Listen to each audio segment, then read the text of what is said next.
E mi è caro ricordare che anche in questo momento migliaia di uomini e donne in uniforme, e tra questi anche alcuni di questo reggimento, stanno operando in varie aree del mondo. A 72 anni dalla rappresaglia nazifascista del 17 agosto, in cui 7 partigiani furono fucilati proprio nella caserma di via Chiesanuova e altri 3 in via Santa Lucia, il pensiero va ai militari che anche da Padova sono partiti in quei luoghi in cui non esistono libertà né democrazia. Nella caserma che porta il nome del sottotenente Luigi Pierobon, medaglia d'oro al valore militare, si è tenuta oggi la commemorazione di quelle giovani vittime. Uno ad uno hanno fatto il loro ingresso i labari delle associazioni combattentistiche d'arma, seguiti dal gonfalone dell'Università di Padova. Da Padova la gioventù universitaria partigiana offriva all'Italia il maggiore e più lungo tributo di sangue.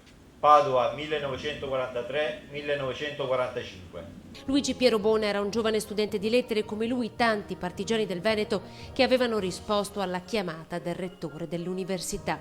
Una commemorazione che non ha lasciato spazio alle polemiche recente, quella scatenata dalle parole dell'assessore alla sicurezza Maurizio Saia sull'Ampi.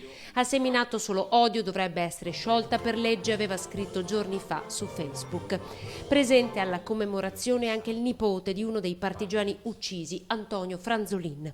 Invece andare con i fascisti, con la RSI, si è buttato alla macchia insieme con mio papà, però qualcuno ha fatto la spia per poco. È stato fucilato qua il 17 agosto del 1944. Ha portato dei fiori? Sì, ogni anno, perché i genitori, i miei nonni, mi hanno incaricato che ogni volta venivo qua dovevo